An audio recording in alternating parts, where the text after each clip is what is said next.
Hi, this is Ajay from Institute of Aeronautical Engineering, pursuing BTech second year in data science branch. So in this video, I will be discussing regarding the demand forecasting and estimation. So it is a topic of business economics and financial analysis. So we'll be seeing first actually what is a demand forecasting and estimation. So estimating the future demand for the products, either the existing or a new, is a significant aspect of demand analysis. So a manager needs to have information about the likely future demand of their product to enable the firm productive or firm to produce the required quantities of a product at right time and arrange well in advance for the various inputs like labor or raw materials, machines, etc., as well as to pursue optimal pricing strategies. So demand forecasting is nothing but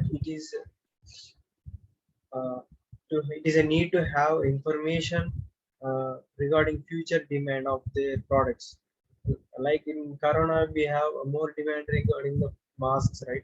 So if we have such analysis, then the company related to that will produce in a huge quantity such that uh, they can fulfill the needs of the people by producing the required quantities. So in order to produce these required quantities, they need a lot of inputs like labor, raw materials, and machinery, and they need to have a good strategies regarding the prices also.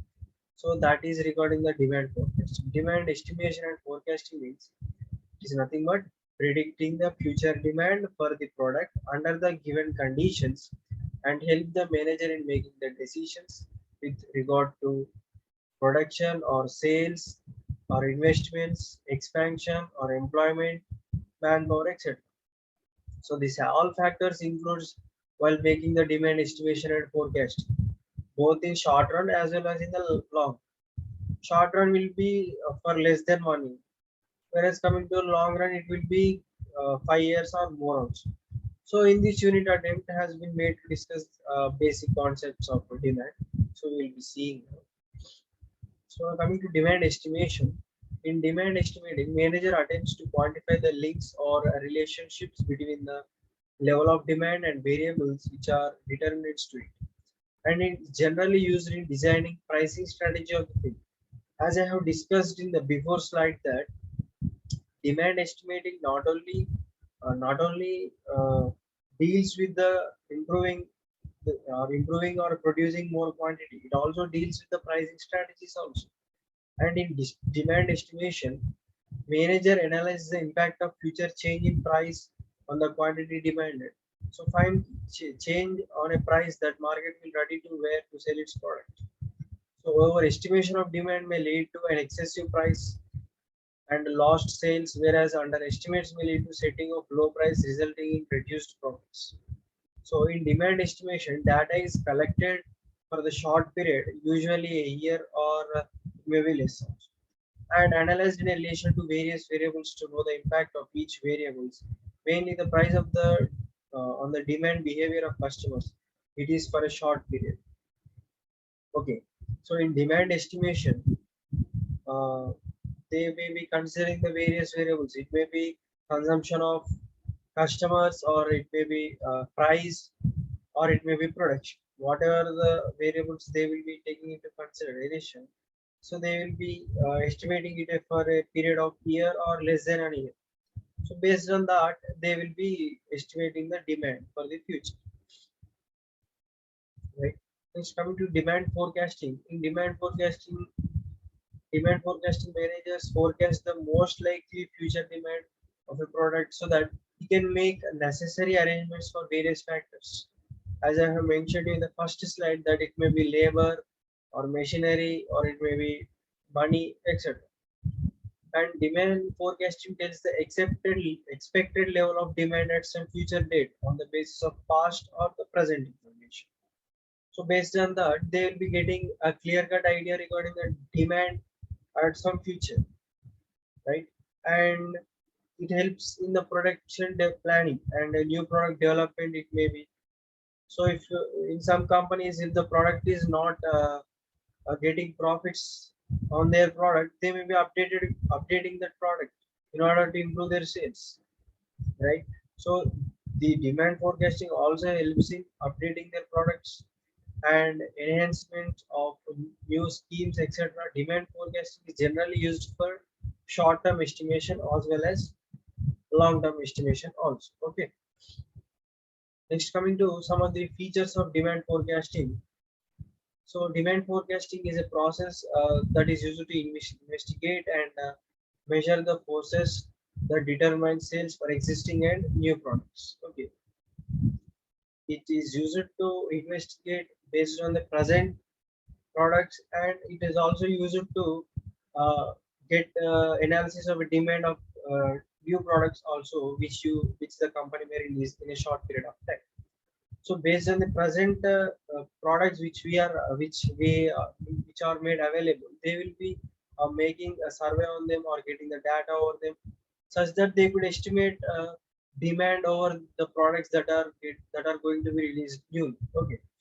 So in an estimation of most likely future demand for a product under given business condition. So it is an estimation of future demand for a product under given business conditions. So it is also basically an educated and well thought out guesswork in terms of specific quantities. So yeah, yes, it is a guesswork, right? So we are not exactly dealing with it. Just we are guessing based on the present situation or the past situations. Demand forecasting is done on uncertain business environment. Sometimes the business may be at risk also. So that time it is helpful uh, by using this demand forecasting to improve your business. And coming to demand forecasting is done for a specific period of time, and it is based on historical and present information of data. It tells us only the approximate expected future demand for a product based on the certain assumptions. And I have mentioned that it will not be 100% correct. It isn't just a guesswork in this scenario. Okay. So why we use this demand forecast? So sometimes you will be starting a business in a risky environment. So in that case, if you have a hope that in future your business may explore more and have a good profits, then you can start in any risky conditions also. If that is not fine, or you may not have good profits in future, then it is not good to start in that risky environment, right? So in order to understand the future profits on your business, this demand forecasting is very much useful. Okay, you can have decisions based on this demand forecasting to whether to start your business or not. And demand forecasting helps the managers in forecasting the most likely future sale of their products. Accordingly, manager plan their production and arrange various inputs like manage capital as well as techniques of machinery, etc. And prepare for future budgets and formulate various marketing and supply chain strategies or policies to achieve the budgeted targets.